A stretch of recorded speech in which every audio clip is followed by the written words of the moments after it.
Buah belewah dibelah empat.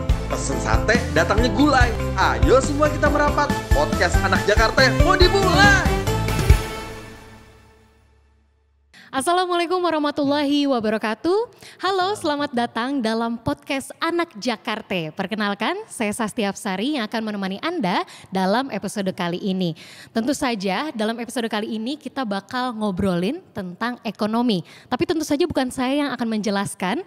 Sudah hadir di sini bersama saya Pak Doni Fajar Anugrah, ekonom ahli Kantor Perwakilan Bank Indonesia Provinsi DKI Jakarta.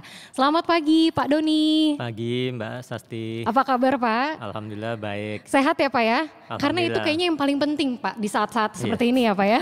Iya betul. Oke Pak, hari ini kita bakal menggali lebih dalam tentang ekonomi. Tentunya mungkin bagi sebagian orang yang belum berlatar belakang pendidikan atau pekerjaannya berkaitan dengan ekonomi, itu sesuatu hal yang sulit ya Pak ya. Tetapi nyatanya sebenarnya literasi ekonomi atau pengetahuan ekonomi itu tentunya bermanfaat bagi perilaku atau kehidupan sehari-hari. Iya. Nah, ngobrol-ngomong soal ekonomi nih Pak Doni nih, saya pernah dengar ada yang namanya pertumbuhan ekonomi. Sebenarnya pertumbuhan ekonomi apa sih Pak? Ya, pertumbuhan ekonomi itu sebenarnya secara sederhana dia adalah perbandingan antar PDB antar tahunnya gitu. Jadi kalau dia dibandingkan per tahunnya itu dia misalkan naik, dia pertumbuhannya positif. Kalau dia menurun misalkan kontraksi istilahnya. Oke. Nah itu tadi ada kata kunci PDB. Sebenarnya PDB itu sendiri apa sih Pak? Ya, PDB itu sebenarnya semacam alat ukur ya buat ekonomi itu. Biasanya kita bisa ngukurnya dari PDB atau GDP atau satu lagi GNI ya untuk Gross National Income.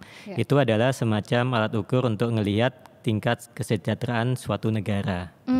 Kenapa akhirnya Pak PDB Pak yang digunakan oleh seluruh dunia gitu ya sebagai alat ukur yang disepakati secara internasional Pak? Kalau PDB itu kan tadi itu dia buat untuk ngelihat pertumbuhan ekonominya gitu, jadi perbandingan untuk GDP-nya. Tapi kalau kita melihat satu lagi GNI gitu ya, National Income itu adalah untuk membandingkan tingkat income-nya suatu negara. Oke. Nah ini saya sebenarnya masih juga sulit memahami Pak karena saya bukan berlatar ekonomi nih Pak. Kalau PDB itu sendiri sebenarnya bagaimana sih Pak faktor-faktor yang mempengaruhi PDB itu? Kalau PDB itu kalau kita mau lihat secara sederhana ya, kalau yang di setiap dirilis BPS itu kan ada faktornya, ada sisi permintaan, sisi sektoralnya. Kalau kita lihat permintaannya itu ada konsumsi itu ada konsumsi rumah tangga, ada konsumsi pemerintah. Terus dia juga ada faktor investasinya, I atau satu lagi G government expenditure tadi ya. Terus ekspor dan impor. Nah kalau sektoralnya itu dia bisa ada 17 sektor seperti misalkan sektor industri pengolahan, sektor pertanian, sektor pertambangan, jasa keuangan dan seterusnya. Jadi ada beberapa sisi ya Pak yang bisa dilihat untuk mempengaruhi perhitungan PDB itu sendiri ya Pak ya? Betul. Oke Pak, jadi ada dua alat ukur yang digunakan untuk melihat pertumbuhan ekonomi suatu negara ya Pak ya. Nah ngomong-ngomong soal ekonomi lagi nih Pak nih, saya pernah dengar Pak ada faktor-faktor yang mempengaruhi pertumbuhan ekonomi seperti penduduk atau jumlah tenaga kerja, lalu ada capital dan juga teknologi. Boleh dijelaskan nggak Pak? Oke. Jadi mungkin yang dimaksud Mbak Sasti itu pertanyaannya terkait dengan Solo Growth Model ya. Itu ada fungsi produksi Cobb-Douglas yang dimana output atau Y kita singkatnya ya sama dengan A itu teknologi dikali K itu capital pangkat alpha dikali L itu labor, L pangkat 1 min alpha. Gitu. Ada labor di situ ya Pak ya? Iya. Kalau labor Pak berkaitan dengan jumlah penduduk nih Pak ya berarti ya. Lalu kalau misalnya Indonesia sendiri kan memang penduduknya banyak, apakah itu mempengaruhi dan juga beneficial gitu untuk pertumbuhan ekonomi? Iya betul, jadi kalau kita punya labor dengan kita banyaknya tenaga kerja yang tersedia gitu. Tentu ini sangat bagus buat meningkatkan output kita ya, dia L-nya. Nah, namun kalau kita kembangkan lagi Mbak Sasti, ini teori dasarnya itu kan dia dari exogenous growth theory ya, yang tadi AKL tadi Solow. Nah, kalau dikembangkan lagi sebenarnya kita bicara tentang endogenous growth, dan kita ada juga memasukkan human capital di dalam unsur labor tersebut. Nah, sehingga labor tersebut kalau dihitung secara nilai unit itu AL. Nah, tapi kalau labor itu melekat skill di dalamnya, maka dia adalah H dikali L. H itu adalah human capitalnya gitu. Jadi dibutuhkan tidak sekedar jumlah tenaga kerja saja, tapi skill dari tenaga kerja tersebut gitu. Oke Pak, jadi tidak hanya kuantitas tapi kualitas dari jumlah penduduk dan juga tenaga kerja dalam hal ini ya Pak ya. Oke Pak, saya pernah dengerin Pak, kalau Indonesia itu kan termasuk dalam middle income ya Pak ya, lower middle income gitu ya. Sebenarnya apa aja sih Pak pengklasifikasiannya dan bagaimana itu Pak pengklasifikasiannya? Oke, kalau kita sebenarnya sampai dengan 2019 kita sudah di middle income yang upper gitu ya.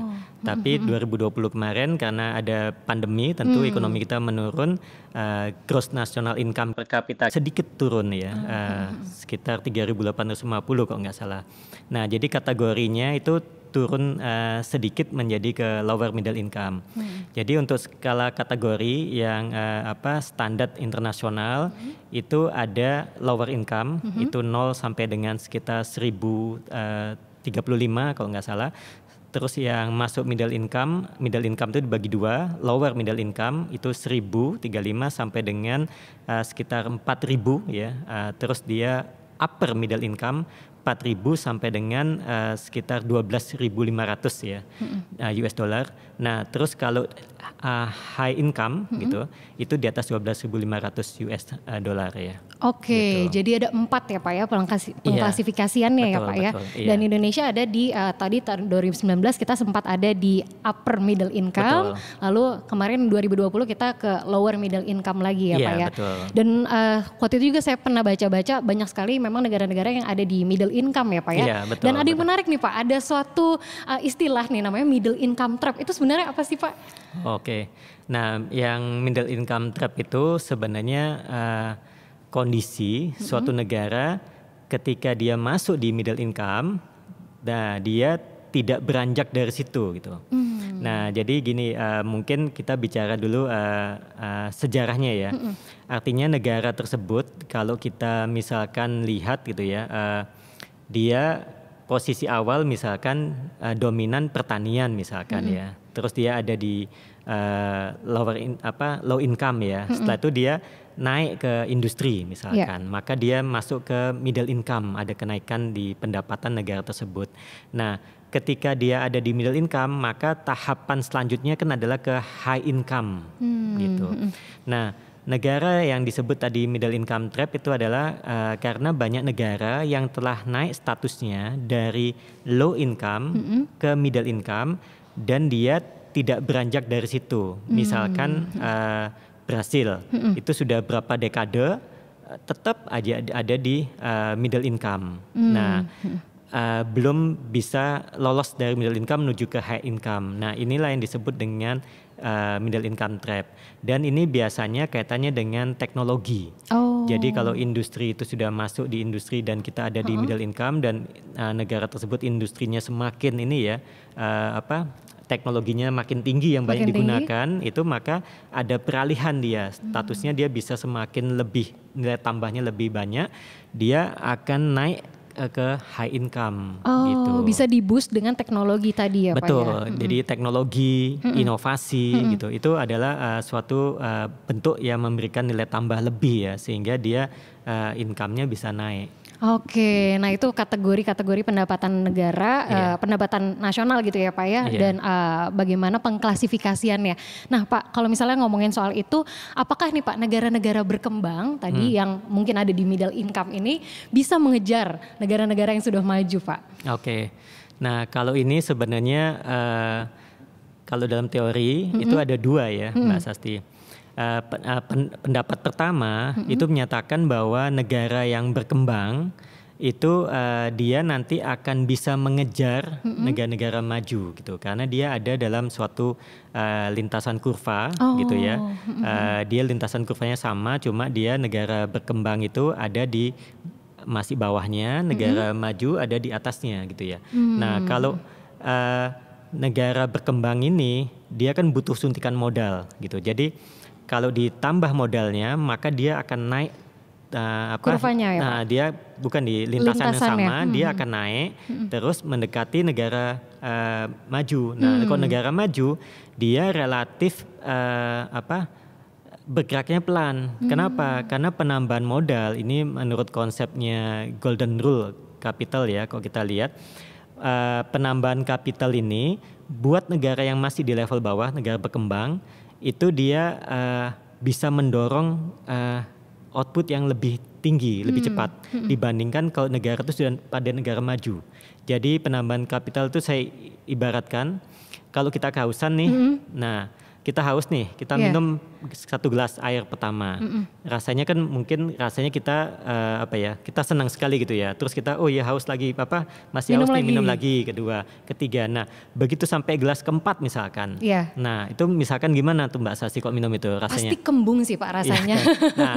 Nah begitu juga kalau dia negara disuntik tersebut modal. sudah negara maju gitu levelnya di ini, nah dia tambahnya kapitalnya itu tidak akan bisa banyak, dia malah nanti akan diminishing return, jadi dia akan malah menurun gitu.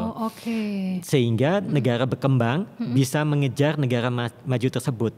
Ini view pandangan pertama.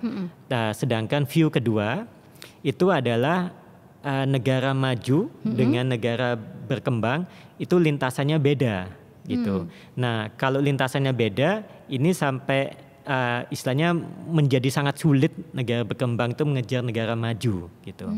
Mungkin ini perlu dijelaskan lebih lebih rinci lagi ya Pak ya? Iya betul. Sepertinya tadi Bapak sudah jelasin ada lintasan-lintasan, saya juga jadi pengen ngebayanginnya pakai kurva sepertinya ya Pak ya. Mungkin Bapak Pak Doni di sini akan menjelaskan lebih rinci lagi ya Pak ya? Iya boleh. Iya. Baik, di sini saya akan menjelaskan dua pandangan dengan menggunakan kurva. Kalau kita gambar di sini, katakan di sini kurvanya untuk capital, di sini capital golden rule-nya,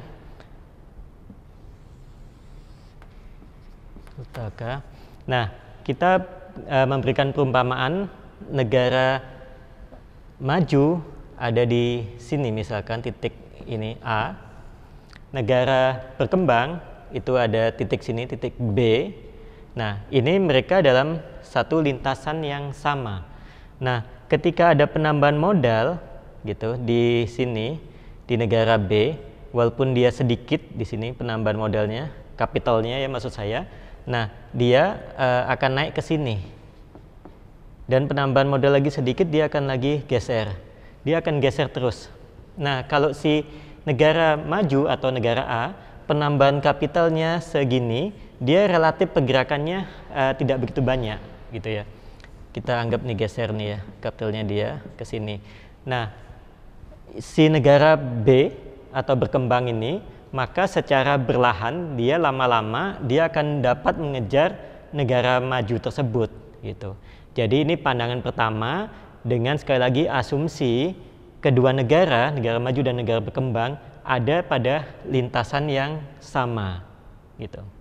Nah, pandangan kedua agak berbeda. Pandangan kedua menganggap bahwa lintasannya ini tidak sama. Misalkan kita gambar sedikit di bawahnya sini ya, di sini. Nah, negara B, saya hapus dulu. Negara B ada di sini. Nah, ketika dia ditambah kapital, dia akan tambah ke sini, geser lagi dan seterusnya.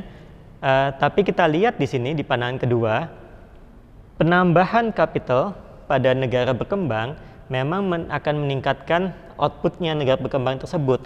Namun dia tidak dapat mengejar negara maju.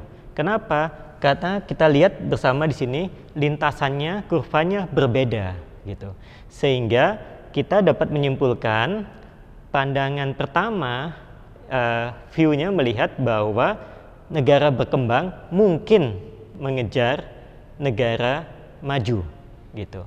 Dengan asumsi lintasannya sama. Sedangkan pandangan kedua menganggap bahwa lintasan negara maju dan negara berkembang itu kurvanya berbeda gitu. Sehingga negara berkembang tidak akan dapat mengejar negara maju gitu. Kecuali di sini sekali lagi bila kurvanya ada perubahan gitu. Tapi diasumsikan tidak ada perubahan kurva, maka pandangan kedua mengatakan tidak dapat mengejar negara maju gitu. Mungkin itu dulu penjelasan dari saya. Tentunya ini masih banyak yang bisa kita kembangkan, tapi secara sederhana kami jabarkan secara ringkas seperti ini dua pandangan tersebut. Baik, itu tadi penjelasan dari Pak Doni terkait bagaimana dua pandangan ya Pak. Ternyata negara berkembang juga bisa mengejar ya pertumbuhan ekonomi dari negara maju. Terima kasih ya Pak ya atas pencerahannya. Ini saya merasa dicerahkan sekali karena sebagai seseorang yang bukan berlatar belakang ekonomi, kalau divisualisasikan biasanya lebih mudah mengerti ya Pak ya. Iya betul. Oke Pak Doni, kita akan kembali lagi nih ke pertumbuhan ekonomi nih.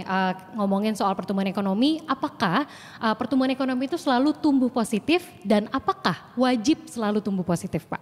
Oke, kalau tentang tumbuh kita memang mengharapkan selalu tumbuh positif ya. Tapi dia bisa juga mengalami negatif, tumbuh negatif atau kontraksi. Misalkan suatu negara mengalami krisis ya, atau katakan misalkan pandemi contohnya 2020 tahun lalu. Nah itu kan banyak negara yang mengalami kontraksi ya, pertumbuhannya negatif. Nah tadi kenapa kita memang berharap positif, itu sebenarnya kalau kita mau mengilustrasikan gitu ke diri kita gitu.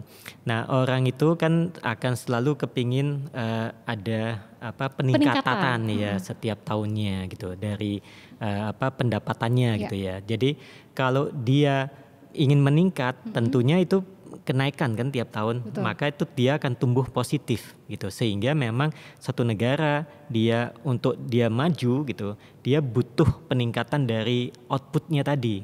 Sehingga dia bisa mengejar ke level yang lebih tinggi. Nah itu sehingga memang kita perlu untuk tumbuh positif. Oh oke, itu dianalogikan seperti manusia juga ya Pak ya, negara itu ya. Iya. Kita pasti pengen peningkatan setiap tahunnya, sama seperti suatu negara untuk mendapatkan output nasional yang lebih besar lagi ya Pak, dibandingkan tahun-tahun sebelumnya. Itu tadi termasuk dulu dalam yang tadi kita sempat bahas ya Pak, PDB itu ya Pak ya. Nah terkait tadi masih kaitannya dengan pertumbuhan ekonomi itu sendiri Pak. Apa sih yang harus kita lakukan untuk dapat memacu pertumbuhan ekonomi Pak? Oke. Sebenarnya kalau kita mau mendorong ekonomi kita tumbuh, kita kembali lagi ke tadi faktornya ya. Ada faktor A tadi, teknologi. Tentu kita harus meningkatkan teknologi. Kita harus banyak berinovasi, lebih kreatif ya. Nah, terus ada faktor K, capital, tentu investasi harus ditingkatkan di sini gitu. Sehingga kita bisa meningkatkan outputnya tentunya. Nah, terus yang terakhir ini terkait dengan labor gitu ya. Labor ini dan melekat di dalamnya ada human capital. Jadi human capital ini yang jadi penting gitu ya untuk terus kita tingkatkan gitu, sehingga kita punya komponen-komponen yang bisa mendukung untuk pertumbuhan ekonomi itu lebih tinggi lagi. Lebih tinggi lagi, setuju banget Pak. Nah terkait ini menarik banget ya Pak, tadi ada investasi, peningkatan investasi, lalu kita juga harus berinovasi dengan teknologi dan labor atau jumlah penduduk tenaga kerja yang melekat juga di situ human capital ya Pak. Betul, ya. Berarti kita bukan hanya ngomongin soal kuantitas ya Pak ya, tapi kualitas. Nah sebenarnya apa sih Pak human capital yang melekat itu? Human capital itu sebenarnya dia adalah skill atau kemampuan yang melekat pada si tenaga kerja gitu. Nah kalau mengukurnya itu sebenarnya banyak yang riset-riset ekonomi internasional itu menggunakan konsep schooling years gitu. Jadi semakin dia bertambah istilahnya pendidikannya semakin panjang, jangka waktu pendidikannya misalkan dia nambah ya dari SD, SMP, SMA, S1, S2 sampai dengan S3 misalkan, maka dia akan bertambah schooling years-nya, tahunnya gitu. Jadi secara pengukurannya human capital banyak menggunakan rujukan itu gitu. Namun tentunya ada beberapa riset yang terkini, human capital tidak hanya diukur dari jumlah tahunnya itu aja, tapi dia dari bentuk kuantiti dari pelajaran itu sendiri. Jadi misalkan matematiknya atau dia IPA-nya berapa nilainya gitu. Bobotnya seperti itu ya Pak ya? Betul, itu yang lebih terkini memadukan konsep schooling years. Oke, jadi dilihat dari jangka waktu atau periode mengenyam pendidikan juga. Betul, ya Pak ya. iya. Nah tadi itu udah dilihat dari L. Nah kalau K-nya kan capital ya Pak, investasi berkaitan. Iya. Saya pernah dengar nih Pak, terkait namanya teori growth diagnostic. Saya pernah dengar itu, saya sampai sekarang saya juga nggak tahu itu apa artinya Pak. Mungkin Bapak boleh jelaskan, silakan. Oke, kalau tentang growth diagnostic ini sebenarnya awalnya adalah Hausman, Rodrik, dan Velasco, 3 profesor tersebut itu diminta oleh World Bank untuk mengkaji kenapa ada negara-negara di Amerika Latin, yaitu ada 3 negara, ada Brasil, Republik Dominik, sama El Salvador. Nah, mereka diminta kenapa 3 negara ini sudah melakukan banyak upaya-upaya reformasi struktural macam-macam, tapi kok pertumbuhan ekonominya kok segitu-segitu aja gitu. Nah, maka mereka bertiga tadi mengkaji ke 3 negara tersebut dan menemukan bahwa ada suatu permasalahan gitu ya. Artinya yang terdapat pada 3 negara tersebut, di mana kalau mereka membangunnya dari kayak semacam decision tree ya, cabang-cabang. Jadi kalau kita mau meningkatkan investasi gitu, tentunya gitu ya, investasi itu kan dilihat dari 2 sisi ya. Kalau kita sebagai investor ngelihatnya adalah seberapa besar tingkat returnnya gitu. Tentunya Mbak Sasti misalkan mau berinvest kan ngelihat, saya kalau mau invest sekian untungnya berapa kira-kira persen? Profitable nggak ya Pak ya? Kira berapa persen nggak? Atau kok enggak ya kok lebih rendah daripada saya nabung di deposito, tentu saya nggak jadi invest kan. Betul. Gitu. Maka dilihat returnnya gitu. Returnnya itu adalah terbagi lagi, kalau kita bagi lagi cabangnya itu ada tingkat dari return yang disebabkan atau social return ya, itu yang ada faktor geografisnya, faktor SDM-nya suatu negara, ada faktor infrastrukturnya gitu, faktor pengelolaan SDA-nya sumber daya alamnya gitu ya. Nah, kalau masalahnya misalkan terkait dengan SDM-nya terbatas, tentu dia return-nya menjadi lebih kecil kan, atau infrastrukturnya kurang. Nah, ini kan return-nya juga lebih kecil gitu. Nah, satu lagi dari tingkat probability-nya yang dilihat adalah terkait dengan government failure istilahnya gitu ya. Itu ada resiko makro, resiko mikro gitu ya. Gimana kondisi makronya, kestabilannya, kestabilan moneter, kestabilan fiskalnya gitu.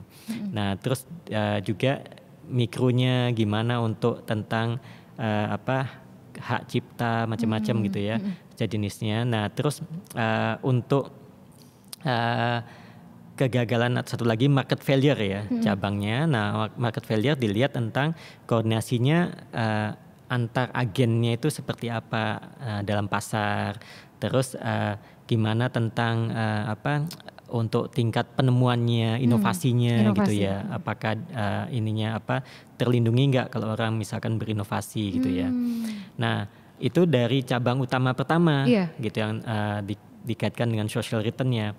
Nah, kalau kita lihat cabang kedua itu adalah dari sisi dananya sendiri. Karena kan kalau Mbak Sasi mau invest katakan, kan belum tentu uangnya dari sendiri kan. Betul. Itu bisa juga pinjam dari bank. Nah, bagaimana dengan financing cost-nya gitu. Jadi kalau biayanya tinggi gitu ya, artinya nanti kalau bisnis ini masuk returnnya katakan kira-kira 5% tahun, tapi ternyata pinjam ke bank bunganya misalkan itu ya 10%, kan tentu nggak menarik kan gitu. Nah ini tentu masalah financing ini kenapa gitu, dan itu dilihat lagi cabangnya, bisa aja menjadi mahal gitu karena kaitannya dengan dana yang tersedia gitu. Artinya dana yang tersedia mungkin lebih sedikit di perbankannya, atau masalah fungsi intermediasi perbankannya yang lagi nggak jalan gitu. Jadi memang ini sisi yang dari financing ini juga kita gali apa ininya. Nah, growth diagnostic itu adalah mendiagnosa kenapa investor enggan masuk ke negara tersebut gitu. Apa saja sih hambatannya gitu, sehingga nanti hambatan-hambatan apa yang paling utama itu yang kita sebut dengan most binding constraint, itu yang harus diatasi, sehingga kalau itu diatasi maka bisa mendorong pertumbuhan ekonomi bisa lebih tinggi lagi. Wah, itu banyak sekali ternyata faktor ya Pak ya. Iya, betul. Dan tentunya satu sama lain saling berkaitan ya Pak ya, dependable juga ya Pak ya. Tadi ada resource atau sumber daya alam, lalu sumber daya manusia seperti apa. Itu terkait teori growth diagnostic. Nah tadi kalau misalnya ngomongin soal itu dari investasi berarti ya Pak ya. Tadi kalau kita juga udah bahas tentang human capitalnya atau dari sisi labor ya Pak ya. Nggak cuma kuantitas aja, tetapi butuh juga kualitas yang memang dibutuhkan untuk mencapai added value ya Pak ya. Jadi setiap orang punya added value-nya masing-masing untuk ekonomi, begitu ya Pak ya. Betul. Oke Pak Doni, kita dari tadi ngomongin soal pertumbuhan ekonomi ya Pak ya. Mungkin kalau pertumbuhan ekonomi kan kita melihatnya ke atas gitu ya Pak ya. Tapi ada juga kita bisa melihat ke arah sesama gitu ya, atau pemerataan ekonomi.